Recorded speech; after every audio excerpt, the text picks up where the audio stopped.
मैं हैरान हूँ खुदा की कसम कि जिन लोगों को 10-10, 15-15 हज़ार रुपए में मुलाजमत के लिए धक्के खाना चाहिए था, वो इस मुल्क में वजीर, सफ़ीर, मुशीर और पता नहीं क्या क्या है। ये मुल्क चलेगा तो कैसे चलेगा? मैं जब छोटा था तब से मैं यही सब ड्रामा देख रहा हूँ। मैं 4 साल का था, मैंने ज़ियाउल हक को टीवी पे रोते हुए देखा। मैंने कहा ये ड्रामा कर रहा है। मेरे वालिद साहब ने मुझे थप्पड़ मार करके खिराज अकीदत पेश किया और कहा कि मरवाएगा। लेकिन आज मैं 43 ईयर्स का हो गया और मैं यही टोपी ड्रामे देख रहा हूँ। कभी साइकिल की सवारी चलती है, मीडिया को पीछे लगा दिया जाता है, कभी सबसे पहले पाकिस्तान हो जाता है, उस वक्त फिर हम अमेरिका की जंग लड़ रहे होते हैं, उसके बाद फिर दूसरे वाले आते हैं, वो कहते हैं कि नहीं वो पराई लड़ाई थी, हम उस पड्डे में टांग क्यों डालें? तो भाई टॉस कर लो पहले, अगर तुम लोगों को यही तय नहीं हो रहा कि वो पराई लड़ाई थी या अपनी। अब मैं जवाब शुरू करूँ? मैडम मैं ख़त्म कर चुका हूँ, अगर आप चाहें तो शुरू कर दें। बिस्मिल्लाहिर्रहमानिर्रहीम। अच्छा वो मैंने इसीलिए आपसे पूछ लिया। बिस्मिल्लाहिर्रहमानिर्रहीम। थैंक यू वेरी मच कि आपने मुझे बुलाया और एक दफ़ा फिर मुझे बुलाया।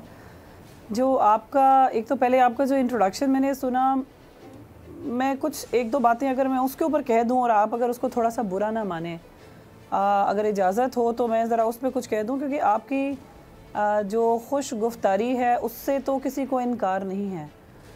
लेकिन यकीन करें कि मुझे ऐसे लग रहा था कुछ ऐसी बातों में मैं किसी वज़ीर को डिफेंड नहीं कर रही हूँ, या मैं किसी और वज़ीर की ज़बान नहीं बोल रही हूँ, या मैं उनको एंडोर्स भी नहीं कर रही हूँ, या मैं कोई ऐसी बात नहीं कर रही हूँ। लेकिन जो मोदी के हवाले से आपने बातें की, मुझे ऐसे लगा कि ये किसी पाकिस्तान के चैनल के ऊपर मैं नहीं बैठी हुई हूँ, मैं शायद किसी पाकिस्तान से बाहर के किसी एंकर से बात कर रही हूँ या वो बात कर रहे हैं। तो एक तो वो मुझे थोड़ी सी आपके इंट्रोडक्शन में का अंदाज़ थोड़ा सा हम्बली कह रही हूँ कि अजीब लगा, अगर आपको बुरा ना लगे।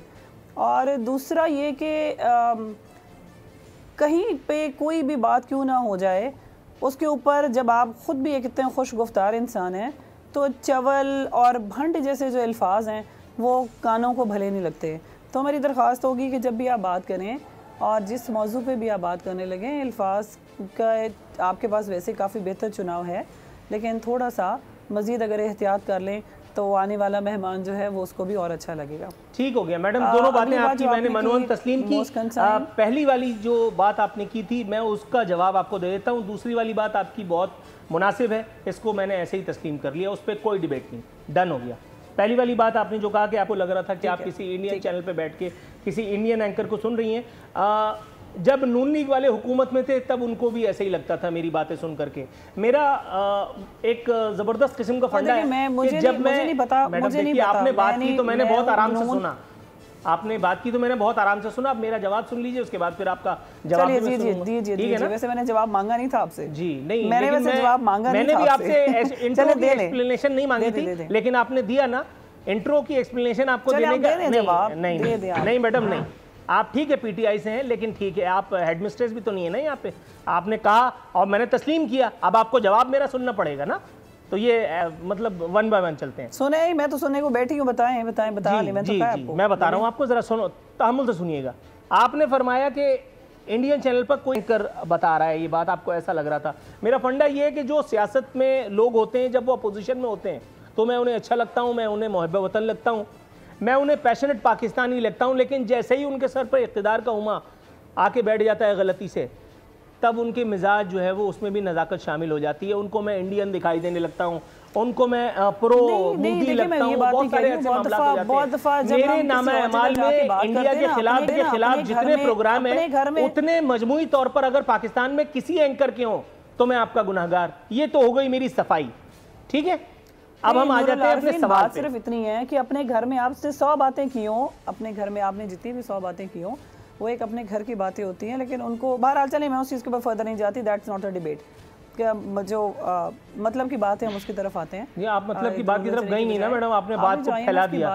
अब रायता को समेटते हुए हम जाते हैं हमारे सवाल की तरफ। मैं आ रही हूँ, आगे चले। IMF की अगर आपने बात सुनी है, जो आप उसके बारे में बात कर रहे हैं कि जो IMF की शराइत हैं, देखें ज़री सी बात है कि every day is not a Sunday. हम जो IMF की बात कर रहे हैं, जो इससे पहले के जो कर्ज़े लिए गए हैं वो कर्ज़े हमने तो नहीं लिए। जो मुल्की मईशत के हालात हैं वो सारी मुल्की मईशत के हालात को आप हमारे ऊपर तो नहीं डाल सकते। जो इससे पहले जितने साल हो चुके हैं, आप फिर हमें कहते हैं, आप हमें इस चीज़ को एक्यूज़ करते हैं कि हमारे पास 3 साल हो गए और अभी तक हम फिर पुरानी वाले लोगों की बात करते हैं। तो मजबूरी है कि हमें उनकी बात करनी पड़ेगी और हम तब तक आगे नहीं बढ़ सकते जब तक ये सारी चीज़ ना चले। जब हम बात करते हैं कि हमारे जो बैरून मुल्क जो रहने वाले लोग हैं, जब हम डोनेशंस की बात करते हैं, हम दूसरे फ़ंड्स की बात करते हैं, आप वहाँ के ऊपर बेकारी करना शुरू कर देते हैं। जब ये तमाम मीशत की बात कर रहे हैं, अभी आपने बिजली पानी की बात की, अभी आपने पेट्रोल की बात की, आपने उसके ऊपर साथ में ये क्यों नहीं बात की, आपने उसके मुहरकात लोगों को क्यों नहीं बताते? आप पूरी बात बताया करें कि पिछला एक हफ़्ता अगर आप जाके लोगों को कहें कि वो जाके ये भी रिसर्च करें कि एक वीक के अंदर ये जो आपका क्रूड ऑयल है ये कहाँ से कहाँ डॉलर्स तक पहुँच जाता है, कितने बैरल कितने डॉलर्स के अंदर पहुँच जाता है, वो चंद दिनों के अंदर 74 से 86 की उसके मद में चला जाता है। तो यहाँ के ऊपर और अगर आप कंपैरिजन करें दूसरे ममालिक का, अपने मुल्क से आप कंपैरिजन करें, मतलब आप ये देखें कि दुबई जैसा मुल्क जहाँ के ऊपर तेल हम चले हमारे तो तेल के कुएँ नहीं लगते, सऊदी अरब के बिल्कुल साथ हैं, 114 रुपये तो वहाँ पे भी मिल रहा है। आप यूके की बात कर लें, अभी आप यूके उठा के देख लें, अगर मुझे एग्जैक्ट फिगर याद नहीं है लेकिन वो मोर देन 234 आई गेस जो है पॉइंट समथिंग जो है वहाँ के ऊपर पर लीटर आपको तेल मिल रहा है। सो सिमिलरली जो यूके और USA, इंडोनेशिया, बांग्लादेश और इंडिया में तो खैर वैसे ही हमारे से बहुत डबल से भी ज़्यादा, अगर आप इन सब ममालिक की बात करें तो उस लिहाज से हमारी ratio as compare to the others, हमारी परसेंटेज फिर भी उस लिहाज से कम है। आप हर चीज़ में सिर्फ एक्यूज़ नहीं कर सकते। आप जो हमारी गवर्नमेंट ने उसको कंपनसेट कैसे किया है, उसको बराबर करने की कैसे कोशिश की है, बहुत सारी ऐसी खाम माल, खुर्दनी माल और जो भी इनके तेलों की कीमतें हैं जहाँ पे जो टैक्स हमने लेवी किया था उसकी मद में कमी की गई है, ताकि एग्जैक्टली आपके ख्याल में कि जो लोग ऊपर बैठे हुए उनको इस चीज़ का एहसास नहीं है।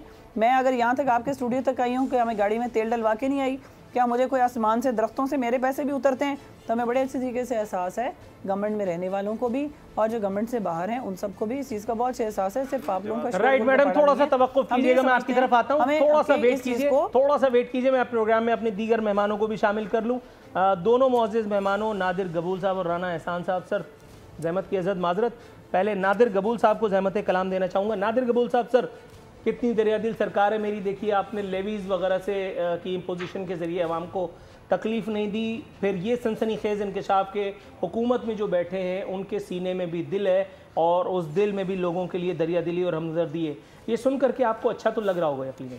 नहीं, बिल्कुल अच्छा नहीं लग रहा, मुझे हंसी आ रही है क्योंकि बहुत भोंडा बहाना है और मैंने अपनी बहन की बातें सुनी, मगर मैं बिल्कुल भी इनके साथ अग्री नहीं करता। इनकी सिर्फ एक बात से मैं अग्री करता हूँ, yes UK, USA, France, Germany, इन सब जगहों में भी पेट्रोल बहुत महंगा है, मगर ये बहन ये बताना भूल गई कि इन ममालिक में अपने शहरियों का इतना ख्याल रखा जाता है, उनकी सेहत फ्री है, उनकी बच्चों की एजुकेशन फ्री है, उनको अपनी सिक्योरिटी के ऊपर भरोसा है मुल्क के गवर्नमेंट के ऊपर कि उनको सिक्योरिटी फराम की जाएगी।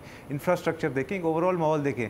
अभी अमेरिका का अगर आप एग्जांपल ले लें, अमेरिका का पेट्रोल बिल्कुल पाकिस्तान से ज़्यादा महंगा है, मगर अमेरिका में आपको पता है कोविड के दौरान हर अमेरिकन शहरी को $2,000 मुफ्त मिले थे। $2,000 अभी क्योंकि आपका एक्सचेंज रेट आपके दौर में इतना ख़राब हो चुका है, तो अब तकरीबन 4 लाख रुपए बनता है कि हर अमेरिकन को मिला है। उसके हर बच्चे के लिए $1,200 दिए गए हैं, फराम किए गए हैं। जितने बच्चे हैं, अगर पाकिस्तानी अमेरिका में जो पाकिस्तानी फैमिलीज है, अगर 5 बच्चे हैं तो उनको तकरीबन $8,000 $8,000 एक फैमिली को मिली है। तो आप इस तरह के भोंडे कंपेरिजन ना करें कि अमेरिका में इतना पेट्रोलियम है तो हमारा उससे ज़्यादा सस्ता है। बिल्कुल सस्ता होगा, मगर वहाँ पर आवाम के ऊपर इतना बोझ वैसे नहीं डाला जाता और महंगाई नहीं की जाती। वहाँ के अगर आप इलेक्ट्रिसिटी प्राइसेस देखें यहाँ से कम है, वहाँ पे अगर आप अशिया खुर्दोनोश की प्राइसेस देखें यहाँ से कम है, वहाँ पे अगर आप एजुकेशन की क्वालिटी, लाइफ की क्वालिटी, हेल्थ की क्वालिटी अगर आप देखें यहाँ से कम है। वहाँ पे एटलीस्ट आपको state of the art facilities provide की जाती है। यहाँ पे क्या देते हैं? यहाँ पे सिर्फ टेंशन और सिर्फ इल्ज़ाम तराशियाँ, इमरान खान आके अपनी उल्टे सीधे बातें करके आवाम को गुमराह करके चले जाते हैं। आवाम के ऊपर जो परेशानी इस वक्त गुजर रही है, एक आम मजदूर आदमी है, एक आम किसान जो आदमी है पाकिस्तान में, वो इस वक्त इतने टेंशन में, वो अपने बच्चों को 2 वक्त की रोटी नहीं खिला सक रहा। पेट्रोल तो दूर की बात है, वो बेचारा आटा लेने के लिए परेशान हो गया, दालें लेने के लिए परेशान है, टमाटर उसको नहीं मिल रहा है कि अगर वो सूखी रोटी और टमाटर का कचुम्बर बना के भी नहीं खा सकता बेचारा। तो खुदा के लिए पाकिस्तान के आवाम का जो आपने ऑलरेडी तजलील कर ली है, उनके फीलिंग्स के साथ, उनके जज्बात के साथ आपने जो खेला है 3.5 साल, अभी खुदा के लिए पीछा छोड़ दें पाकिस्तान की आवाम का, जाके वापस क्रिकेट की कमेंट्री करें। आज भी इंडिया पाकिस्तान का मैच है, आप जाके अगर आप कमेंट्री कर लेते तो ज़्यादा आप पाकिस्तान के लिए सर्विस करते, इंस्टेड के आप मुसलत हो गए पाकिस्तान के एसेट्स के ऊपर। पाकिस्तान की हुकूमत को आपने इतना कमज़ोर कर दिया है कि फ़ॉरेन कंट्रीज़ हमारी इज्जत नहीं करती। सब्सक्राइब करें और बेल दबाएं ताकि कोई खबर रह न जाए।